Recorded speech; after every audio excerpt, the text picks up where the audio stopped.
It is just a huge honor for me today to be podcast interviewing Dr. Jason Sala and Todd Sala. Jason is the brunette. Todd is the blonde.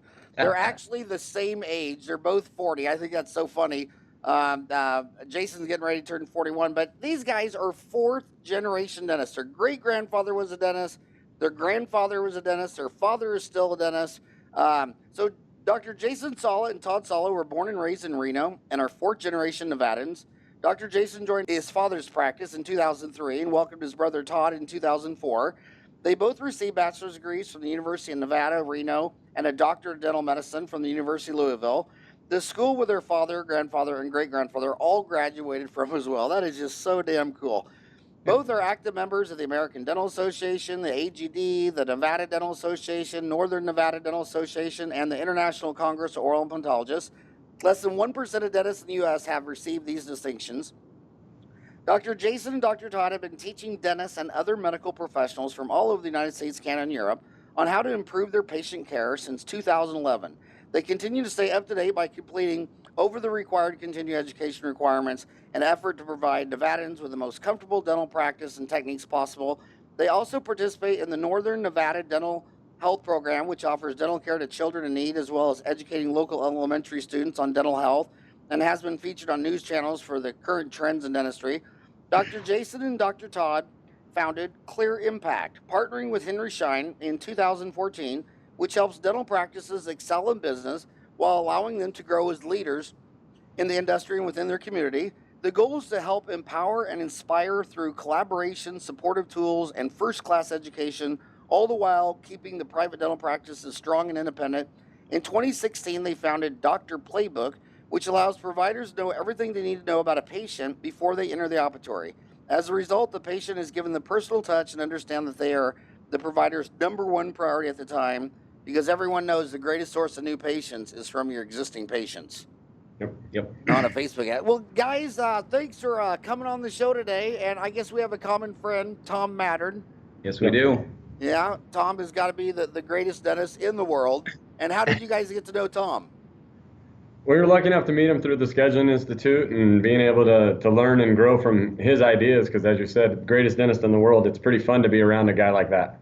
You know, we both went to Creighton, and then we practiced down the block from each other for 30 years. And every time I hear a Scheduling Institute, Tom had to whine at me for 4 years to join that thing. And I kept putting up, and I was like, my reception are fine. But finally, after 4 years, we joined it too. And just what an amazing insight to realize that the dentist has 8 years of college, the hygienist has 4 years of college. My assistant Jan had a year of college, but you hire these people off the street to answer the phone.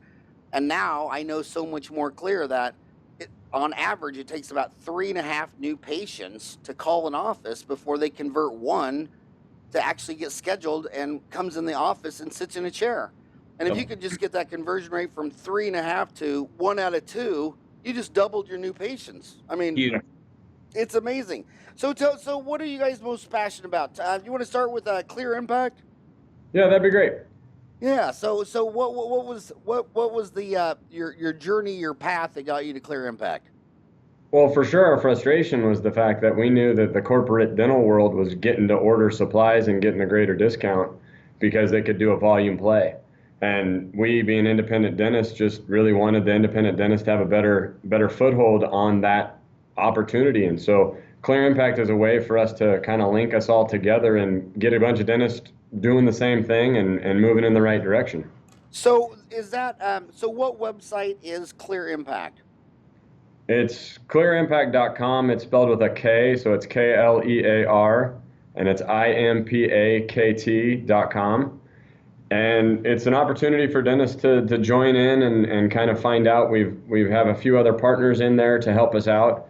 And basically everyone wants to have, who works with us, wants to have an opportunity to get like-minded dentists who want to grow their practice and stay independent, being able to join forces and unite and have a stronger independent presence. So we do nothing with the inner workings of your business. You get to run it the way you want. You just get to have a network of people who all kind of think the same. Now, I was surprised because you partnered with Henry Schein, correct? Yes. Mhm. But it seems like when I was your age, it seemed like Patterson had you're in Reno, Nevada. They had a direct business out of Reno. Do you remember that? Is that still there? Or I think Patterson has a warehouse. Henry Schein also has a warehouse here and does a distribution just a couple miles away. They have a distribution warehouse right here. So what's the name of the Patterson one? I don't know. I don't know. Yeah, because I remember Patterson sold everything through their dealers. I mean their reps in the field, but they did have one direct, and it was out of Reno. So I guess Reno must be a big distribution center then for Yes. the Midwest. Yep. So that must be their deal. I'll tell you Yep. the worst night of sleep I ever had before a lecture. I was lecturing in Memphis, and it was the first time, and so I always wanted to stay at the airport hotel because the logistics, that's the best. Went to bed, and about 11:30 at night, I hear a plane come in. And it's just one after the other after the other. And finally, I'm like, what the hell's going on? Is it a war? I go look at my window, and it's a FedEx. And for 2 hours, a plane landed every minute. And then it went silent. They're all running around like ants on a deal. And then sure enough, about 3 o'clock in the morning, you're rolled out of bed. They're just taking off one after one takes off, dives right. The other one takes off. I mean, I stood there at the window watching it because it looked like a symphony of logistics. So that's what Reno is, huh? For the West Coast. Yeah. So I'm at your clearimpact.com, clear with a K, and so KLEAR, and impact, IMPAKT. So what are my homies going to find if they go to clearimpact.com? Well, the first and foremost one is that when they sign up on the join portion of that, Howard, is that they are going to get a better discount pricing through Henry Schein, and that's kind of the entryway to Clear Impact, that they get a better formulary pricing on the top 5,000 items, that it's a better pricing than they're getting with Henry Schein currently, and we found that they get a better price than Patterson.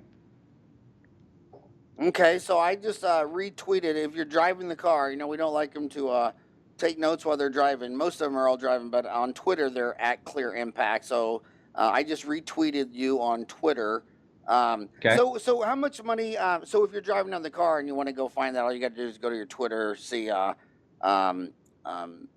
But so how much money do you think you're saving your average client on supplies? Well, I'll give you the one example. Well, one of the examples that we have from a testimonial from a dentist in Texas that he's signed up for Clear Impact, and then he wasn't with Henry Schein. He was with another company, and Henry Schein came in and they did a cost comparison. It saved him $21,000 on supplies that year. Nice. Huge. His practice was spending about $120,000 on supplies, so about $10,000 a month on supplies. And the Henry Schein rep came in and said it was a 21.7% savings. So what did you guys go to Greater New York meeting this year? We did not. If you go to the Dental Manufacturers Association meeting for about 4 years, there's always been a couple guys there from Amazon. But this year, Greater New York, I thought that was amazing. Amazon.com, Amazon Prime, had a booth at the Greater New York. Do you think that Amazon is? I mean, obviously, if they have a booth at the Greater New York, they're going to get into the supply business. Have you guys thought of that, or what are your thoughts on that? I think the difference is, Howard, is that with this Clear Impact, you still get your Henry Schein rep, so you still get service along with it. So it is a competition model, I do believe, against Amazon, because pricing is what they're doing with the cotton rolls, but you also get the benefit of the service rep, the same service rep you got already, and it helps you out so you get the service along with the pricing.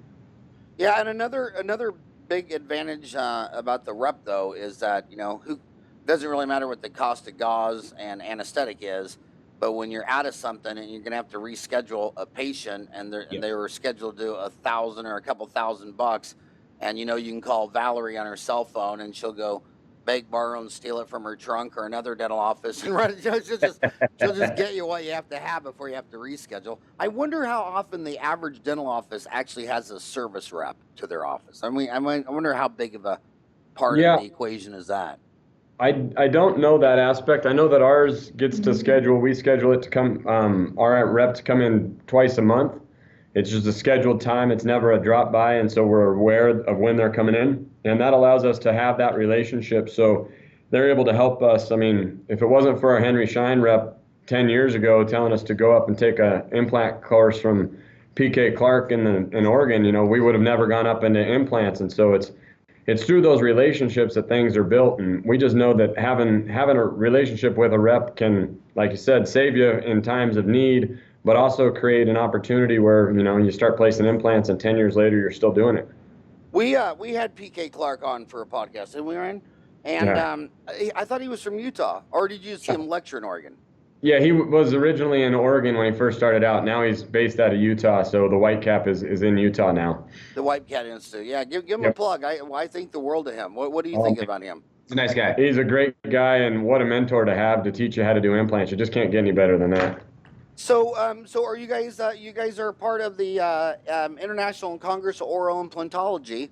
How's implants? So 10 years ago, it was not a part of your practice. What does it look like 10 years later? It's integral for Jason and I. I mean, that's definitely my favorite thing to do, and I love having a patient go from 0 to 10, nothing to 10. No chewing function, and then implants in there, and now they have teeth and they're chewing well. So definitely part of the practice for sure. I think you said it best, Howard. That's really hard to take that 35-year-old attractive female and put veneers on her and make her from a 9.5 to a 9.75.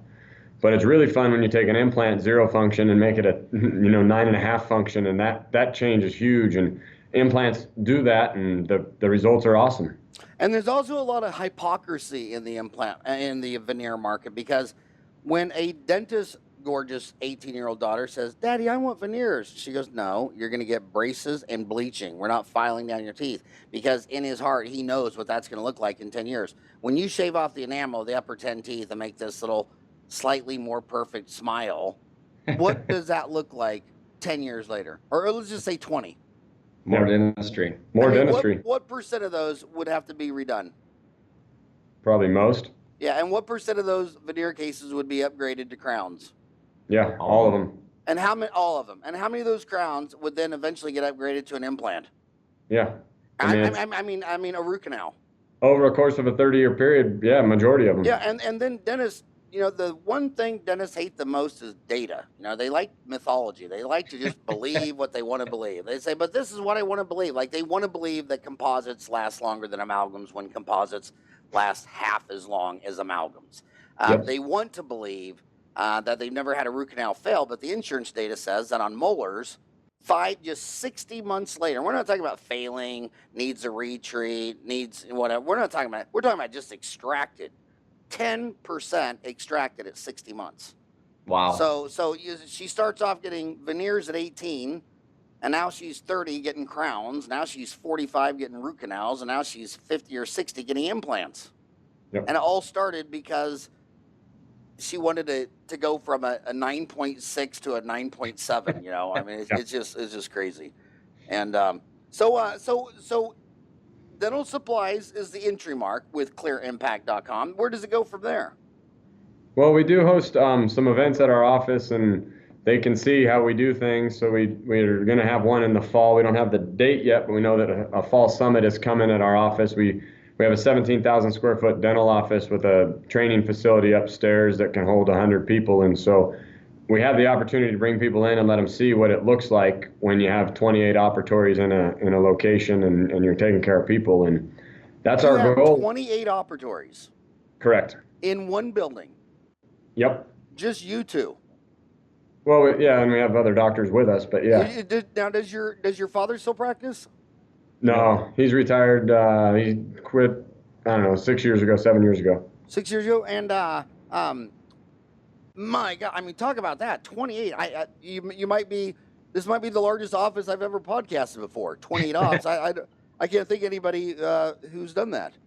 Yeah, it's pretty fun. We have a team of 57 people in the office, and we have a call center upstairs, and we've kind of followed what Jay has taught us at the Scheduling Institute, and just continued on the path of growth to where the goal is to be the dental care provider in Northern Nevada, and just to really have a very good level of service and level of care for our patients. One-stop shop, Howard. So you guys are both 40 years old. So your mom had you guys that's a stunning feat. You only see two children the same age if their parents were Catholic or Mormon. So which one is it? Catholic. It's Catholic, yeah. I had 4 boys in 60 months, and So 28 ops, 55 employees.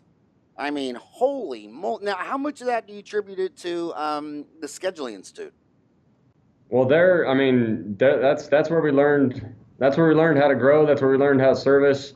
We got trained by the Ritz-Carlton from them. We've been trained on pulling the phones off the front desk. We've been trained on the new patient experience and how to bring people in. And you learn it's all about service and over-delivering to the patients and providing more in value than they can spend in dollars. And once you start getting that down, it really starts to grow. Well, let's start. So are you in downtown Reno? We're in one of the, we're 2 miles from downtown, mile from downtown. And in your fourth generation dentist, how many members of your family became gambling aholics and crashed? Most. Yeah. Was it blackjack or those one-armed bandits?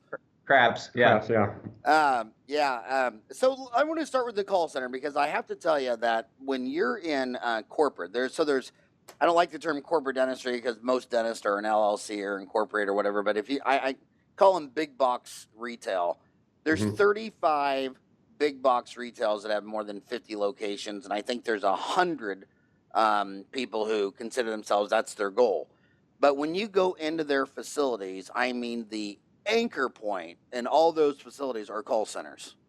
And so talk about your call center, like and talk about the concept. Is the call center open 24 hours a day, 7 days a week, or just are more hours than you're actually doing dentistry? Or talk about your call center logistics.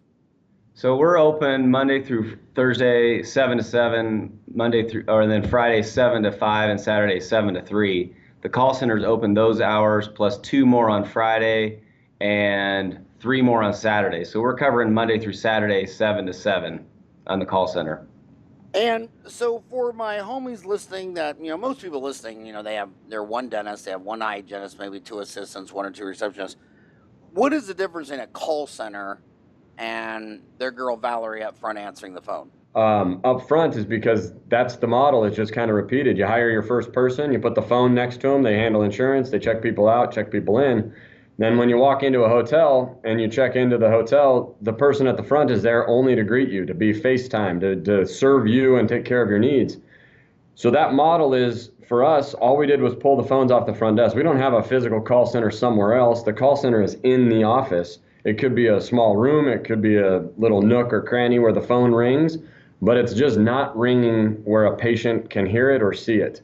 And so you just pull it off the front desk, you move it back, and that allows you to have one person dedicated to answering the phones, increasing those new patients, because as we know, the average value of a new patient across the U.S. is about $1,500. So if they can add 1 more new patient per day, they're paying for themselves just by bringing them in. And go ahead. You said $1,500, that if you get another new patient there, that's $1,500. Did you mean that new patient visit, like a toothache, $1,500 root canal crown, or are you saying that's the lifetime value? Yeah, their lifetime value. So if you look at new patients and you figure out what you produce in the course of the month, and when you have a 12-month run, you can figure out what your average patient value is. Because we know we're a back-end business. We don't get paid on the first visit. We get paid over their lifetime visit. But that $1,500 comes from 1 year? Yes. Okay, because I've seen data. I've seen pretty strong data that the orthodontist new patient lifetime value is, $6,500 to do records, models, braces, Invisalign, whatever. And but that's over a 24-month period. And it's the same number for a dentist, $6,500, but over a lifetime, their lifetime. And the average lifetime, believe this or not, everybody wants new patients. The average lifetime patient is 5 years. Yeah. So when everybody's worried about corporate, it's like, well, let's say that the whole world went to Aspen. Well, in 5 years, they'd all go somewhere else. They all went to Heartland. 5 years, they'd all be at Pacific. But, so when you study everybody in Reno, they all change dentists every 5 years, and dentists want to talk about new patients. They don't want to talk about loyalty programs. Yes.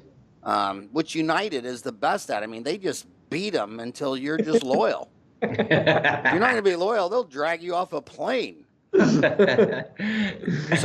go back to this call center. So you're saying take the phone off the front desk to where they can talk in privacy. Yep. and be fully focused 100% on that phone call, so they're not rushing to get off of it. They can actually spend the time. If you learn the way that the Scheduling Institute teaches you to answer the phone and open up that floodgate, you find out that a new patient phone call is about a 2 to 4 minute phone call if you do it right. Most people, we verbal bomb it all over the phone, and next thing you know, you've got a 20-minute phone call that just went haywire and you never even scheduled the patient. So the goal is to try to make it as simple and repeatable as possible, kind of like we do with our Prime, Bond, and Light Cure. You do that same thing over and over again. You just can't get the steps out of order. Yeah, I just can't wait. Arizona just passed EFDA, Expanded Function Duty Assistance. So hopefully I don't have to do that ever again someday. They passed it. And then the next move is they told the 2 dental schools in town, you got to learn how to train them. So then that's the next step. And then as soon as they're done, because I almost didn't come to Phoenix, Arizona and stayed home in Kansas just for the expanded duty function assistant. Because I'd watch those dentists, they go, num, num, num. Then they go drill, drill, drill. And then 3 girls would pack all the fillings while they sat in their office or doing hygiene checks or whatever. And when that dental assistant could spend a whole half hour unpacking or doing a couple fillings, they just look perfect. Yeah. And then you go across the street where a dentist didn't believe in expanded duty, so he tried to do as fast as he could, and it just looked average. Yeah. But when a dental assistant can just sit there and slow down, and she's artistic and loves working with her hands, I mean, they made the most beautiful restorations I'd ever seen. Oh, yes. Go ahead. I wanted to tell you that in a gift from my dad in dental school was your dental MBA, the tape cassettes. Oh my God! It was tape cassettes. Your dad. It was the cassette version. Yeah. So I drive to school, I'd listen to it, and I'd get all your thoughts in my brain, and I'd go to dental school, and they were saying complete opposite of what you were saying. So it's funny because that kind of started the whole MBA process for us, and I think that's where we're going with, like a larger office to serve our patients better, one-stop shop, braces, kids, hygiene, general dentistry, call center, all that stuff, along with Clear Impact and Dr. Playbook. The goal of that is just to make it easier for us dentists to serve our patients better, because we've definitely found out from how many tapes were in that series, do you think? 20? I think it was 12. It might have been 12. It was two pages of 2, 4, 6. Yeah, it was 12. And then the next version was VCR. And then the next version was CD. And now it's all MP3. Yeah. So I think you wet our whistle on that journey of saying, study some numbers and figure out the numbers, but it is a customer service business with dentistry in it. Well, I totally agree with the one-stop shop. I mean, when people want to know where is dentistry going, I tell them it's going to go to what the patient wants. And when dentists say they don't want to take PPOs, I'm saying, oh, so you think that consumers in the future want higher prices and a smaller selection? I'm pretty damn sure that consumers are going where there's a greater selection for lower prices. I mean, they're not going to evolve to some super Homo sapien, plus or whatever. And we know from prescription data that when physicians write grandpa a referral, that they walk out of the dental office and the medical office and throw a third of them in the trash can right there. They're like, well, he wants me to drive across town and go to some other guy, and then that guy wants me to go across town to some other guy. Screw all this. I'm just going to go home and eat cheese and butter and die. So what specialists do you have rotating through your office so your consumer can go one-stop shop? Pediatric dentist and orthodontist. Pediatric dentists. I bless their hearts. I bet there's a special place for them in heaven. Oh man, 100% sure of that one. God, could you imagine having to be a pediatric dentist? I'd just shoot myself now. If I had to pick between being a pediatric dentist or working third shift at the Waffle House, I wouldn't have to think about this decision for more than the length of time it takes me to open up the maple syrup jar. So then you guys must be doing all the blood. So you guys both must like blood and guts, which is extractions, implants, and endo. Yep. So you guys really don't like the white. I mean, you're either most dentists are either blood and guts, endo, extractions, implants, sinus lifts, or they don't like any of that stuff, and they like white and fluffy stuff like Invisalign, bleaching, bonding, veneers, sleep apnea. So is that pretty much what it is, or do you guys like any of that fluffy stuff? Well, we also have five other general dentists, so we have a pretty much wide range of, we kind of fit, certain people like certain things, and we kind of farm them over there if they like those better or not. So we have an in-house lab that does all of our veneer or porcelain work. So we do quite a bit of the cosmetic restorations as well. So on your in-house lab, are you using CAD/CAM, E4D, Cerac, any of that, or is he using lab milling? He has a 3-shape, so he's able to do the milling in office. And he still then stacks some porcelain over the top of the zirconia restorations. We have moved towards the zirconia side, and it's really cool. We haven't done digital scanners yet. That's kind of coming down the pipeline. I think that's next. So you don't use any chair-side CAD/CAM? Correct. No. But the lab man uses lab side. Yes. Yep. Yeah. And you know what? We were talking about Tom. He probably doesn't want me to say this, but me and him have been doing chair-side milling for forever. But he actually found it was more efficient to just scan him and send him over to the deal, and then temporize, let the patient go, and then have a lab person come in 1 day a week, mill them all out, and then get the patients come back in and cement them. He found that was faster, easier, cheaper, higher quality. Yes. Yeah. So, and that's what we're doing. And then you still get the artist touch on it, and still doesn't look just like a block of white or a block of whatever color it is. It now has that artist touch.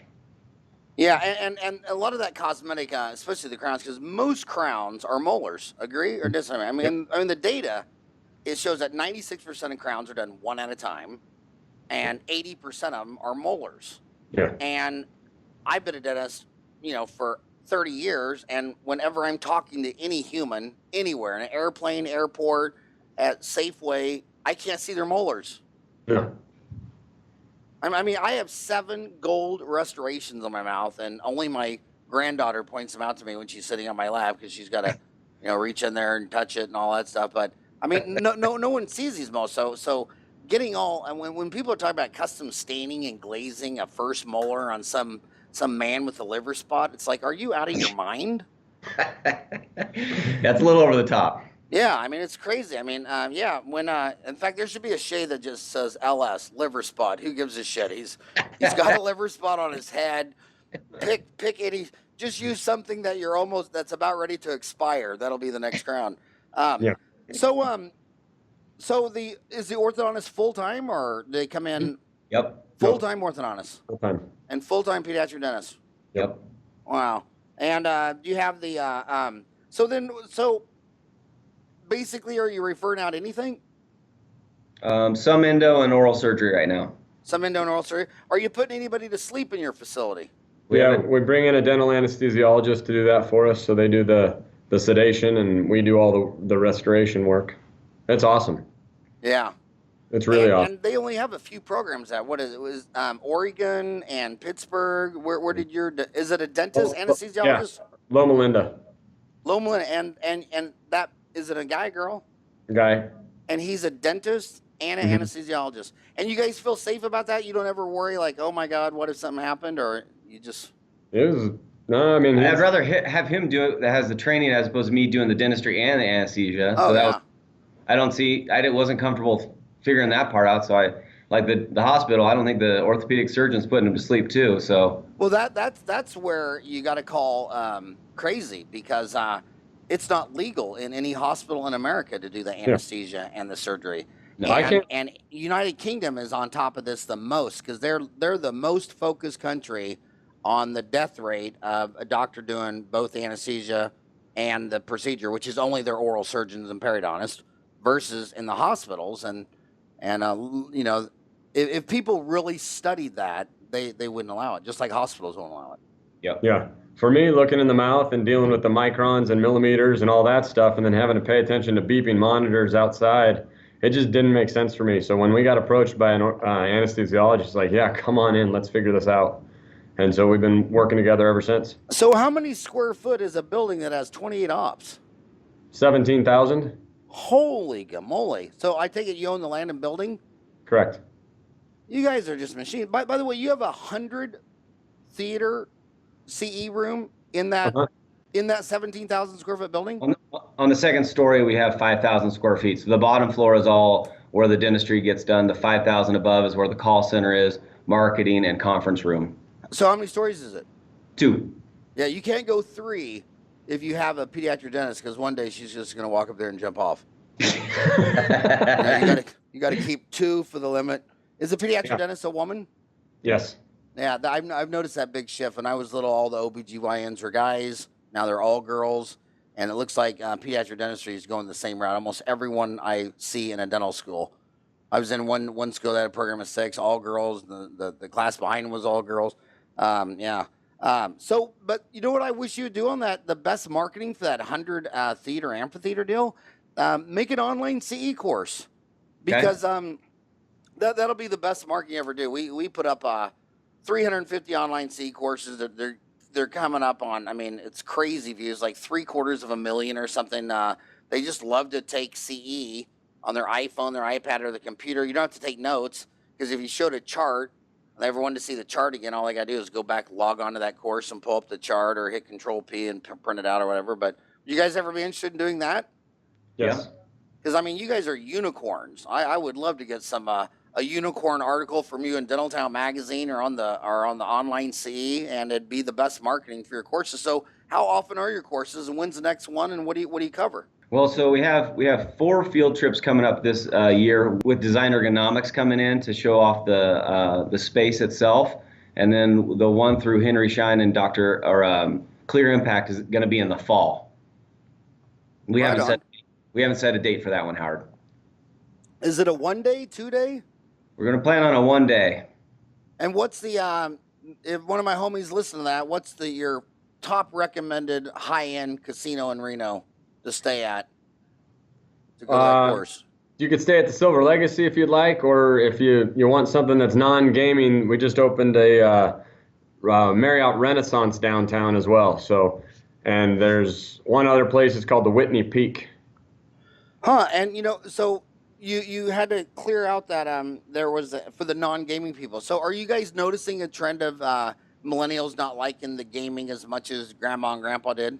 Reno is getting a huge shift right now, because we got Tesla out about 30 miles outside of Reno at their battery factory, and we have Amazon and Apple, Switch. Switch. Switch. So we're. But I guess I said that wrong. So when I was little, Las Vegas was associated with, I think it was the Rat Pack. Who was that? It was like James Dean or Jerry Lewis, Dean Martin, Sinatra, and Sammy Davis Jr. Yeah, and that generation thought Vegas and smoking and champagne and gambling was all cool, but the millennials don't really have that association with Vegas. And so this is our last meeting at Las Vegas, the next April 1921 at Caesars. And then starting next year, we're going to Orlando, because when we poll, the millennials are like, well, I don't really like to smoke and drink and gamble. And I'm like, then why do you even eat healthy and exercise? I mean, why not just die now? And but it's a generation thing, Yep. Yeah. Vegas was such a wild allure when I was a little kid. I mean, Caesar's Palace, that's where Muhammad Ali always fought. I mean, it was just like the city of dreams, and now it's kind of losing that deal as they shift to millennials. So what is that course going to cover? We're kind of up in the air on that one right now. We're going to definitely do digital dentistry in there and technology. So we'll probably have a couple of scanners in there and some 3D milling machines to show how that actually works. And then I think we'll do some business aspect of it that Jason and I are very passionate about, on growing your business and exceeding customer service. Okay, so I want to break that down. Okay. So I'm going to play devil's advocate. I'm going to throw you both under a bridge and see if you can swim to the top and crawl back to the bank.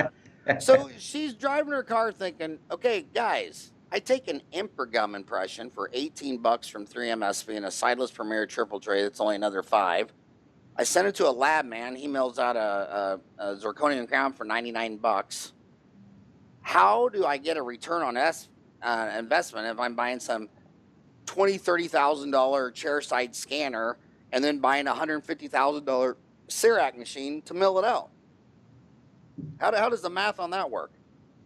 Well, I think that's the reason why you're watching the prices start to drop and other competitors come in, is because they're not selling what they thought they were going to sell. Because you're right, it is crazy expensive on it. But if you're doing Invisalign, you're doing single units, you're taking those impressions and you don't have to spend the time. When you take a digital impression and you can send it right there and scan the opposing arch and get both sides and both impressions, and you know instantly based on what the computer shows that you've got a good impression. You don't have to worry about the remakes or that portion coming into play. And especially with Invisalign, if you get a more accurate digital impression, you can send that down and get the trays made off a digital impression. The likelihood of having those issues decreases significantly, and now your case times and your remakes and your modification trays, they're not there. So what would you say to her if she specifically says, do you think I should buy a CEREC machine? Probably not. Okay, continue. Why? Well, I think that if you, like you were saying about Dr. Mattern, is that in our office right now, we take regular impressions and send them to the lab and he mills them. So we're very efficient at that, right? So like you said, you can cut a crown prep in 8 minutes, ship it out to the guy, whoever's making it, come back in, and we have a 10-minute crown seat. I don't know what you can beat that with a milling machine. So if I called your front desk today and I said, I broke a molar, I broke a tooth, how long would they schedule me? 1 hour. 1 hour. Yes. So you can seat me, numb me, prep me, impress, temporize, and flip that chair in an hour. 1 hour. Yeah. Kudos. And if you were going to do that chair side CAD cam, how long would that appointment be? I don't know. We have never done it. But what are you hearing in the field? It takes about an extra hour. Right. It's 2 if It's they're 2 good. hours. Yeah. When the people teaching the courses say, oh, I do the whole thing in an hour and a half. But when I'm out there lecturing the field, people are saying, the dental assistants are saying, are you kidding me? It's 2 to 3 hours. Yeah. And that's an issue. Chairside CAD cam's it's not fast enough right now for most people. I think that you've called it best when you said that you got to be able to make sure that you nail it all, where you got to look at the time it takes with the price that you're paying for the service. And you've said that the reason why CAD CAM doesn't take off at the speed it should is because it's too expensive for the entry point. Just like with lasers, when we bought our first BioLase laser, it was $100,000. And it does a great job, and it's sure awesome to have as part of the practice and part of what we can do. But if the price doesn't come down to where it becomes more affordable, you're not going to see it hit mainstream, which is what's happened with most lasers. They don't hit mainstream because they're just too expensive. Yeah, price elasticity. I mean, you're always going to sell more Chevys than Mercedes just on the simple price. Is your pediatric dentist using a hard tissue laser on the kids, or have you not found that yet? Haven't done there yet. Yeah, it's not the right price point. So you're recommending a chairside scanner, and you said you like the Trios? No, we don't have a chairside scanner. We have a lab. Inside of the lab has our scanner. Okay. Yeah, so we take regular impressions right now and send it to the lab. So you take a regular impression, send it to the lab, they scan it. Yes. And what scanner are they using? The 3D, is that what it is? The Trios. Trios out of Copenhagen, Denmark. Yep.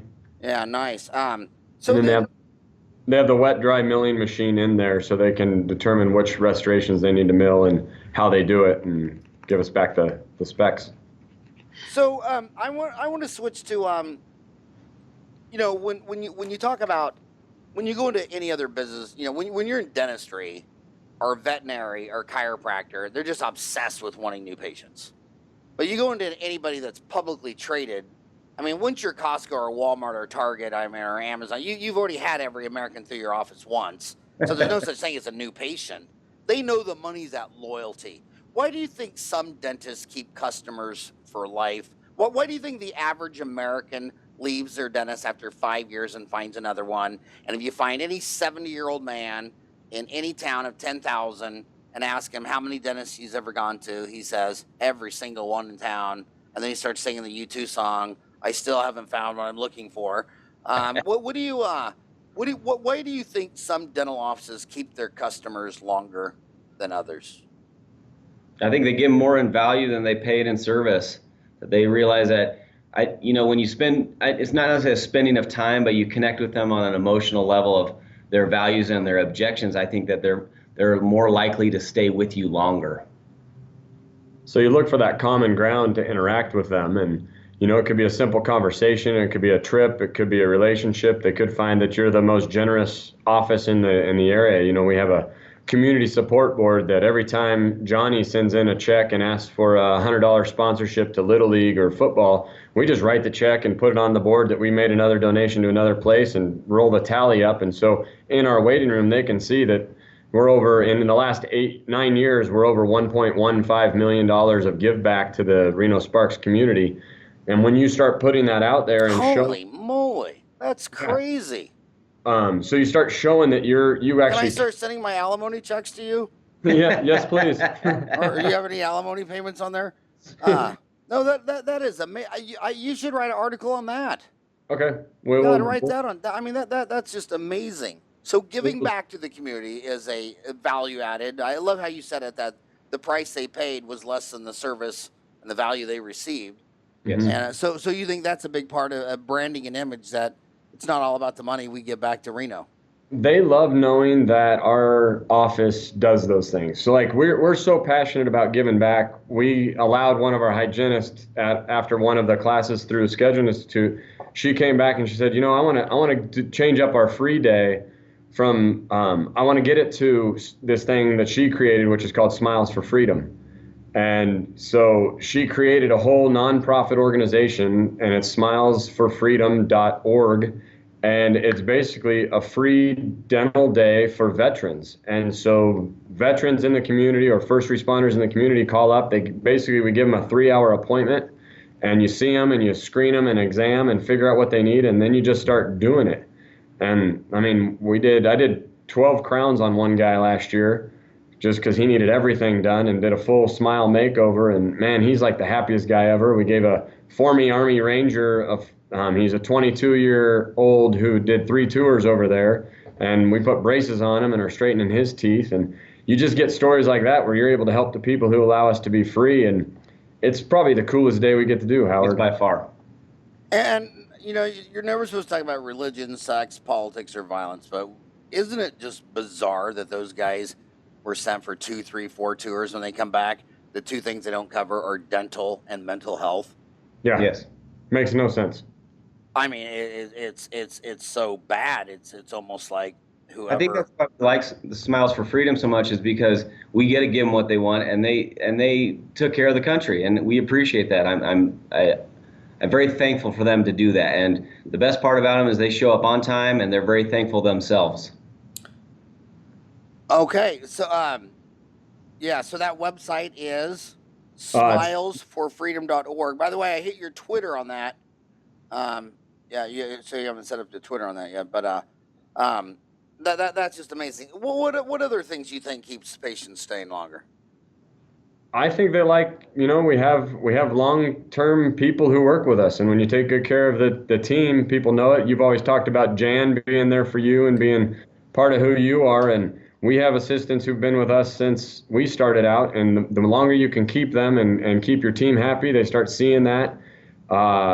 We work really hard to be known as generous, like we told you. We work really hard to be the best places to work in Reno. So we advertise. We've been a finalist for the last 9 years or 10 years now in a row, the best places to work in Reno. And so we keep looking for ways to reinvent how we take care of the team. And I think one of the things that we do really well here is it's always told to us that the customer is number 1 and your team is number 2, and the doctor kind of comes in at number 3. And we've reversed that and put our team at number 1, because if our team understands how well we take care of them, then they can drop that service level down to the patient. If you put them below the patient, then maybe they can't give them the service up to that level. So taking care of the team first is just a huge, huge component of us, and they're grateful for it. Yep. And when you see dentists with high practice turnover, every time the patient comes in for a cleaning, it's a new hygienist. This is the taboo that corporate dentistry, this is the one thing they try to hush, is their associate turnover. Yeah. I mean, their associate turnover is unreal. And patients, I've had so many patients come in and, you hear them, you say, well, every time I go back there, it's a different dentist. Yep. So if you can't keep your dentist, you're not going to keep your customers for life. You got to keep your employees. But talk to this girl. Here's her problem. She just got out of dental school, $350,000 in debt.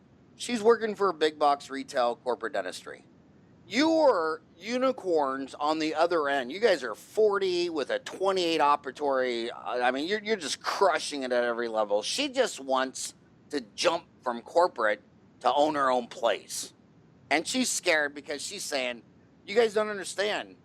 You're fourth generation dentist, so I'm sure your grandfather and your great grandfather and your dad had a big trust for you, and you graduated from school with $1 million cash and a Lamborghini.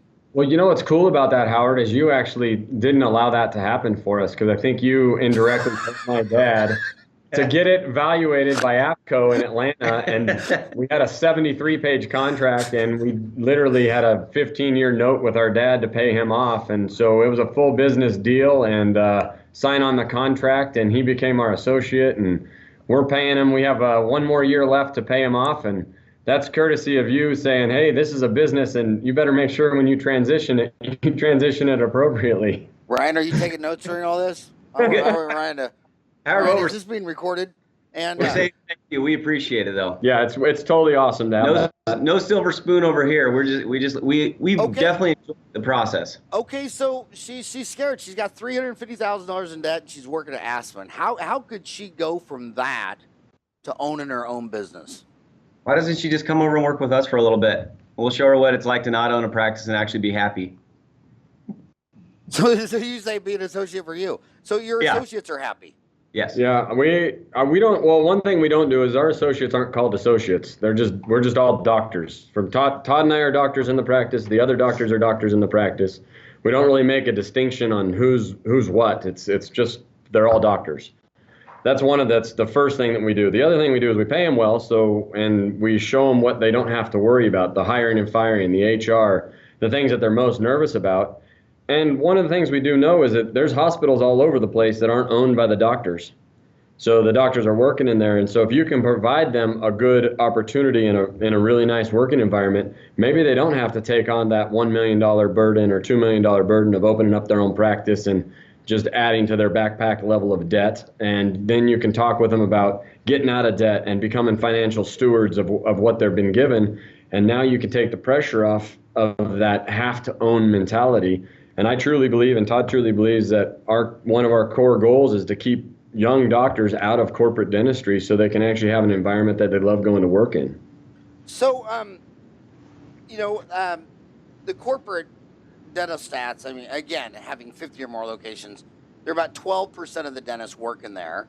But according to Henry Schein, which you guys partner with, they're actually doing about 19% of the dentistry. So they're extremely productive, 12%. They're 12 out of 100. Doing 19 out of 19% of dentistry. Where do you think that corporate dentistry is going to be a decade from now, 20 years from now, 30 years from now? Where do you think it's going?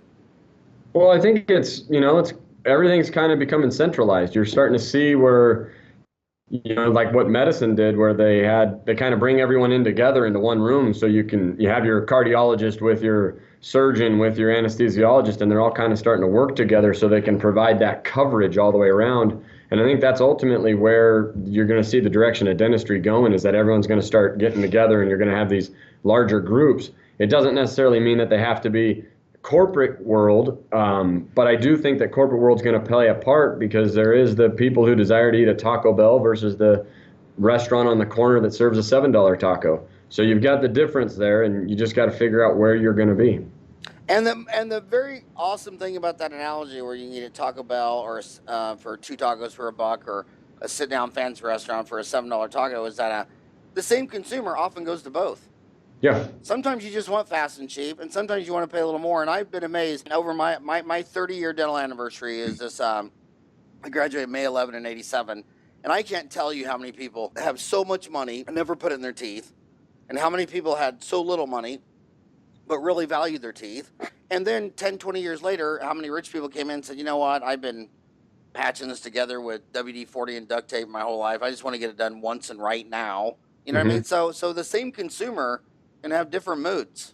Yep. Yeah. So you just got to be there and be the person that they know about, and kind of have that impact in your community to be known for something other than just the dentistry. And that's when the loyalty starts to come, and that's how you keep people coming back.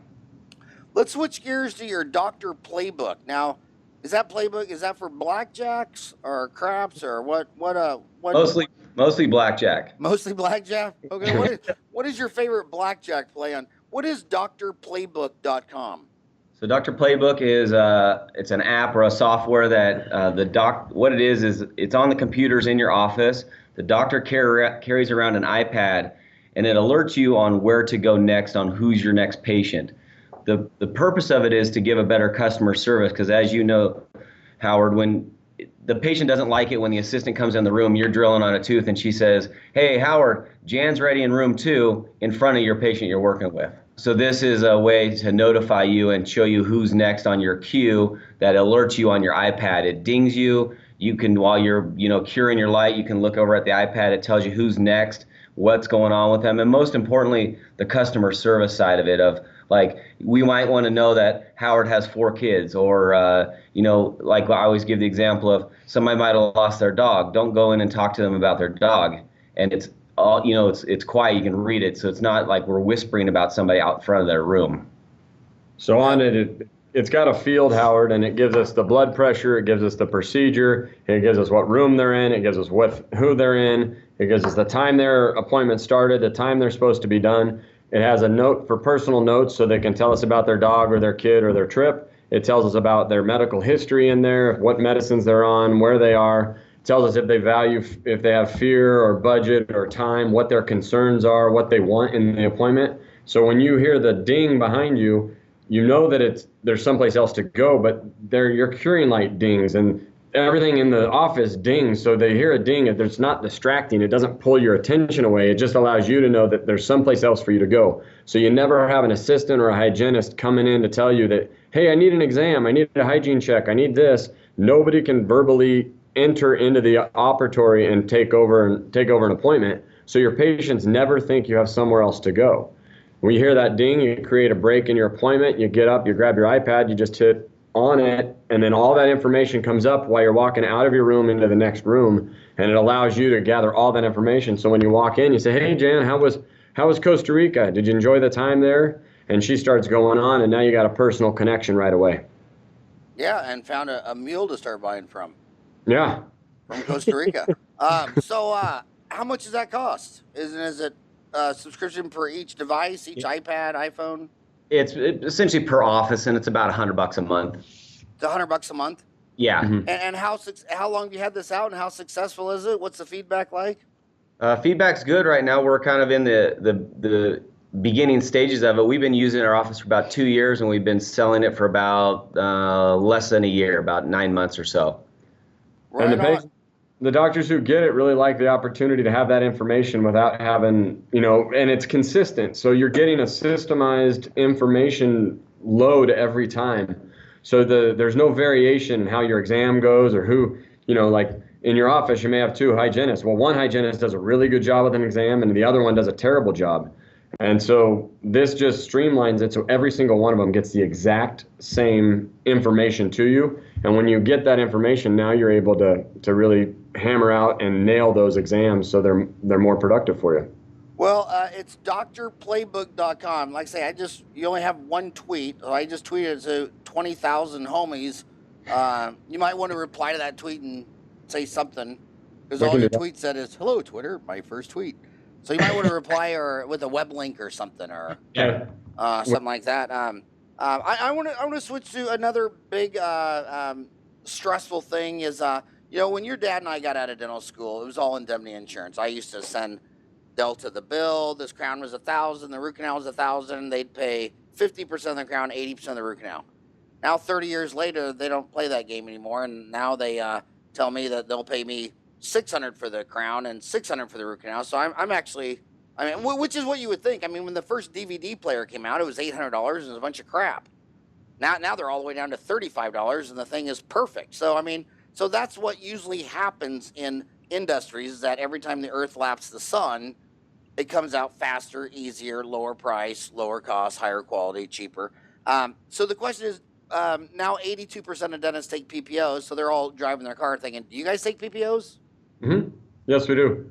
And so what does your dad think that when he sold you the practice, he was getting $1,000 for a crown, and now you're doing crowns all day for anywhere. I mean, the average dentist takes anywhere between like 8 and 12 different PPOs. So I mean, they're doing crowns anywhere from $600 to $800.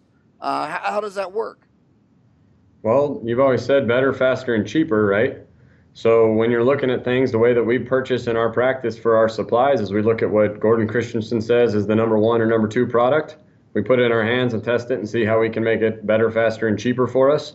And then our goal is to just make sure that when we're doing the work that it's up to the level. I think I would rather have the cardiac surgeon do the open heart surgery on me in 2 hours rather than 6. Didn't you say that once in maybe your dental MBA? Yeah, well, the girl was actually Regina Hertzlinger, a PhD medical economist, and she started doing all these studies, and she started off with just a simple appendectomy or a hernia repair, just a simple hernia repair. And the docs who were start to finish in 5 minutes had like a 2% failure rate. And by the time you got to 15 minutes, it was a 10% failure rate. And you know that an oral surgeon could pull those 4 wisdom teeth in 20 minutes, but some dentists are spending an hour trying to get it out. You know, the endodontist, they only book 1 hour for any molar and they get her done. And you're sitting there, you know, rescheduling it 3 1 hour. Yeah, so faster, according to the science, means faster is focused, which is higher quality, which is more efficient. But the problem with that model is there's 4,000. Talk right now to all the specialists coming out of school, because the endodontist says, "Well, I don't want to go work in 5 offices 1 day a week. It's about me. It's not about the patient."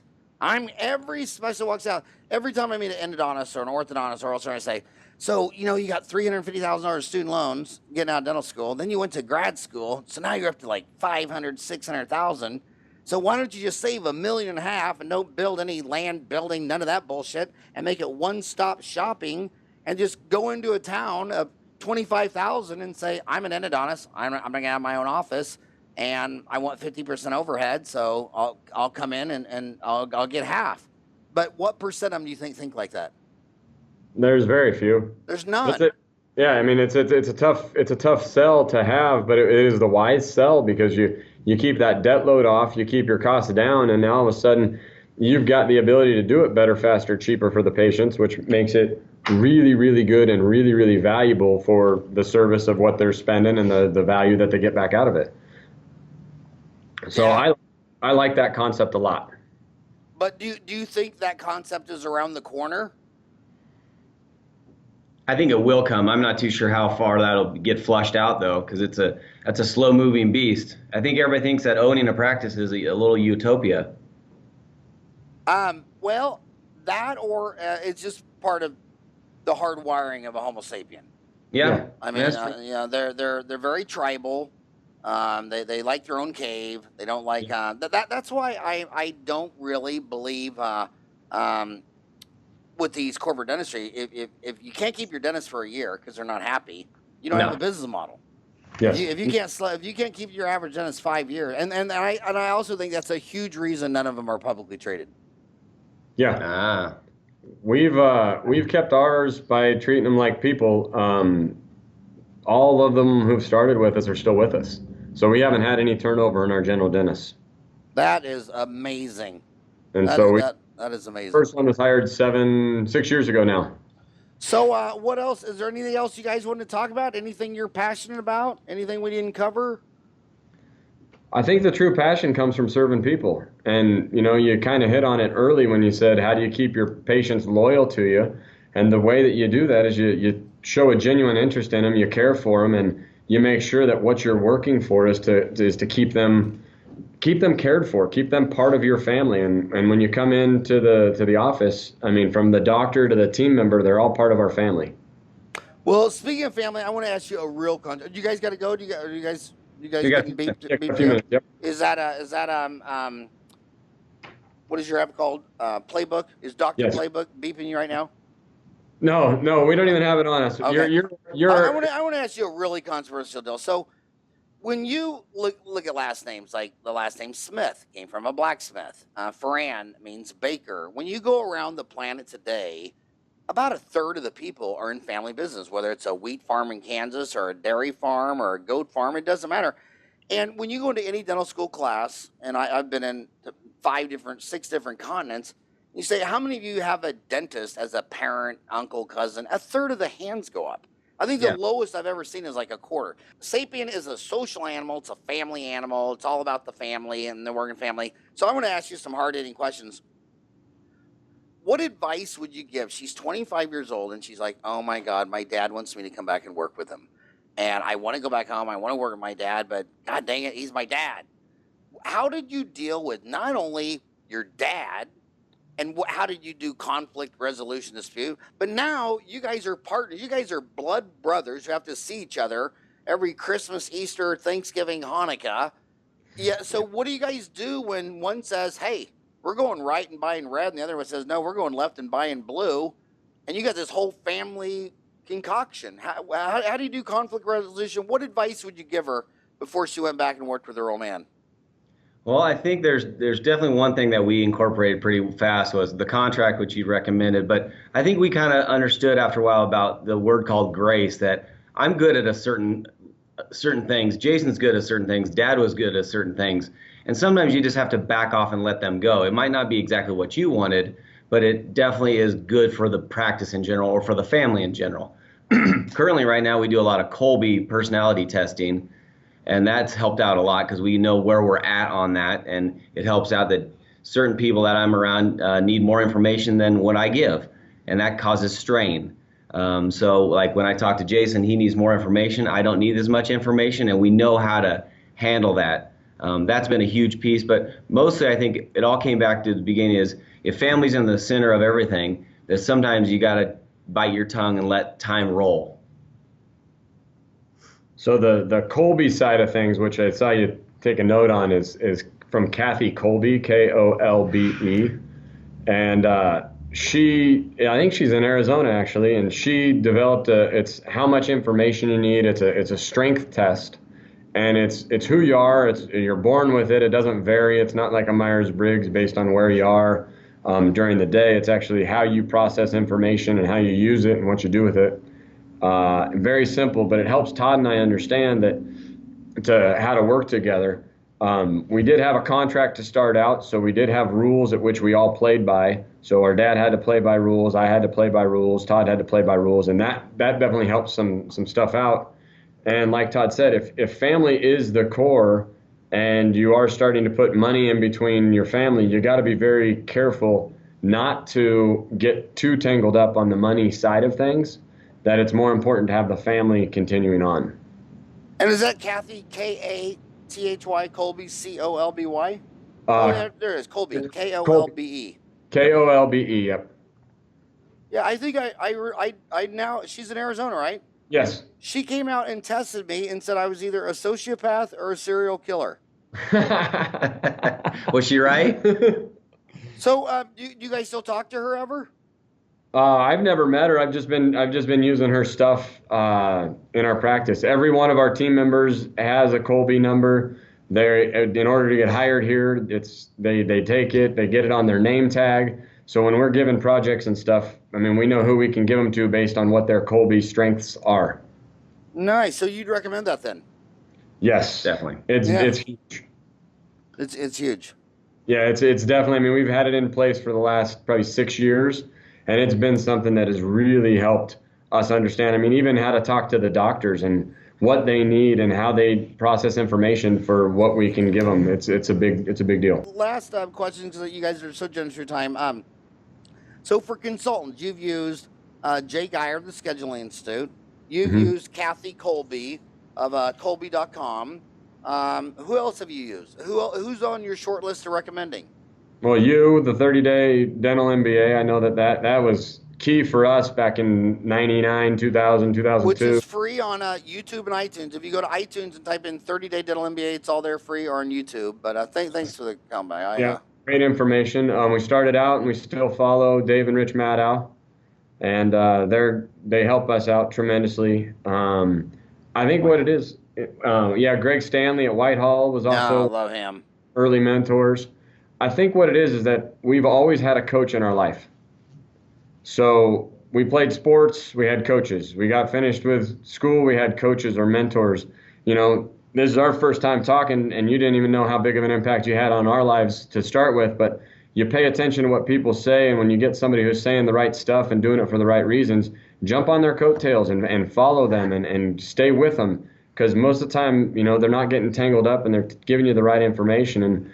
And we've brought people in, and we've had a whole bunch of different people provide advice, but we've always had a coach teaching us and leading us along the way. And I think that for somebody who doesn't have a coach in their life or doesn't have a consultant on board, they're definitely missing out. Yeah, and that's what I love about dentists so much. I mean, whenever you spend the night in a dentist home, they always have like 100 nonfiction books. And then whenever you spend the night in someone's home who's not a dentist, physician, or lawyer, it's like 50 Shades of Grey and People magazine.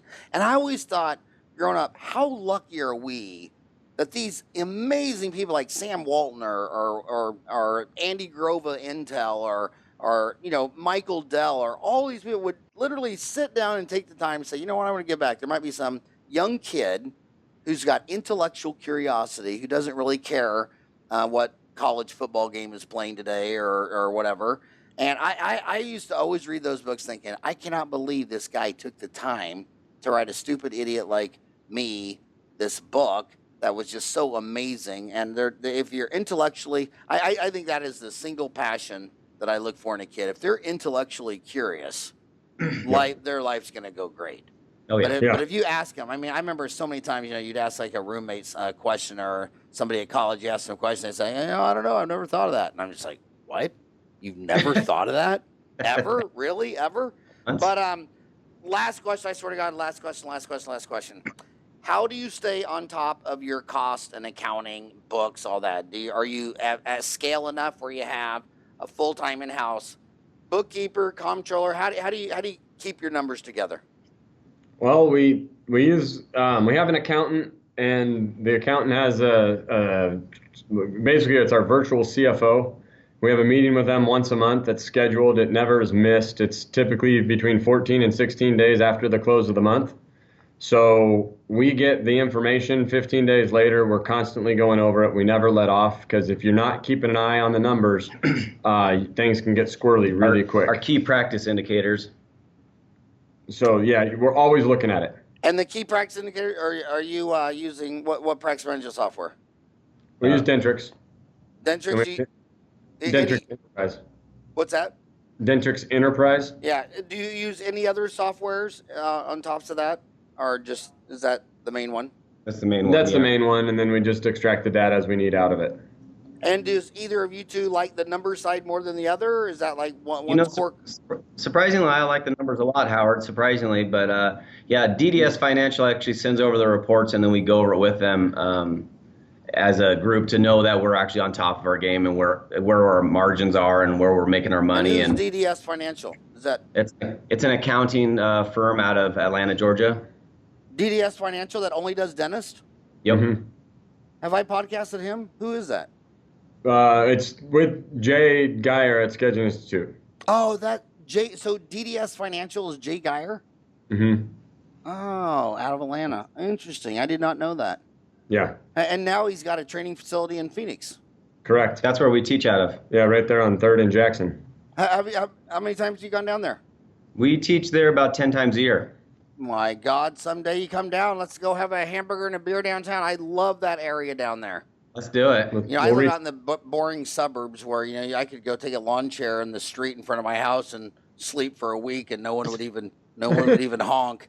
So it's fun to get downtown and see all that. That's an exciting place. Well, hey, seriously, I called you. You guys did not call me. Again, whenever I'm doing these things, these aren't paid commercials from Henry Schein or anybody.